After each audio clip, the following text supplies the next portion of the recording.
राजकीय घडामोडी, सामाजिक विश्लेषण, कृषी विभाग, कला व मनोरंजन विश्व आणि क्रीडा क्षेत्रातील बातम्यांचे ताजे व अचूक अपडेट लोकशाही 18 न्यूजवर. बातमी मागची बातमी, शोध सत्याचा. महामार्गावर थांबलेल्या माल ट्रकांमधून डिझेलची चोरी करणारे चोरटे गजाआड. नाशिक ग्रामीण स्थानिक गुन्हे शाखेची कामगिरी. दिनांक 15/9/2025 रोजी मध्यरात्रीच्या सुमारास पिंपळगाव बसवंत पोलीस ठाणे हद्दीत मुंबई-आग्रा महामार्गावर जंगम पेट्रोल पंपाचे समोर गोदावरी हॉटेलजवळ उभ्या असलेल्या माल ट्रकचे डिझेल टँकचे कुलूप तोडून त्यामधून 80 लिटर डिझेल चोरी प्रकरणी पिंपळगाव पोलीस ठाण्यात गुन्हा दाखल झाला असून जायखेडा परिसरातील महामार्गावर रात्रीच्या वेळी उभ्या असलेल्या वाहनांमधून देखील डिझेल चोरीचे प्रकार घडलेत.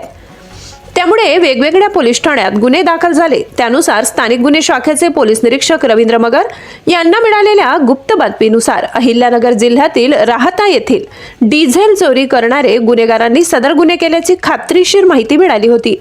त्यानुसार मनमाड ते मालेगाव रोडवर मालेगाव चौफुली परिसरात एका सफेद रंगाच्या कारमध्ये काही संशयित चोरीचे डिझेल विक्री करण्यासाठी येणार असल्याची गोपनीय माहिती मिळाली. त्यावरून पथकातील अधिकारी व अंमलदारांनी सापळा रचून संशयित रितेश वसंत सदाफळ वय 22 राहणार एकरुखे तालुका राहता जिल्हा अहिल्यानगर, आशिष अनिल पवार वय 18 राहणार अंकाई तालुका येवला जिल्हा नाशिक, आकाश बर्फ राहणार कोपरगाव जिल्हा अहिल्यानगर फरार यांना ताब्यात घेऊन चौकशी केल्यावर गुन्हे केल्याची कबुली दिली.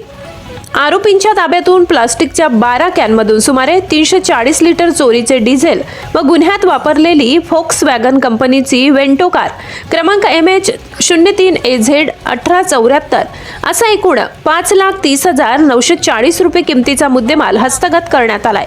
यातील आरोपी रितेश वसंत सदाफळ याच्यावर यापूर्वी नाशिक ग्रामीण व अहिल्यानगर जिल्ह्यात मोटरसायकल चोरी, दरोडा, डिझेल चोरी यासारखे गंभीर गुन्हे दाखल आहेत. नाशिक ग्रामीण जिल्हा पोलीस अधीक्षक बाळासाहेब पाटील, अप्पर पोलीस अधीक्षक आदित्य मिरखेलकर यांच्या मार्गदर्शनाखाली स्थानिक गुन्हे शाखेचे पोलीस निरीक्षक रवींद्र मगर, जीवन बोरसे, पोलीस अंमलदार विनोद टिडे, संदीप कडाडे, बाबासाहेब पवार, आबा मिसाळ, सतीश घुटे, नवनाथ वाघमोडे, हेमंत गिलबिले, प्रदीप बहिरम, नितीन गांगुर्डे यांच्या पथकाने कामगिरी केली. प्रतिनिधी पुंजाराम खांडवी, लोकशाही 18 न्यूज, कळवण, नाशिक.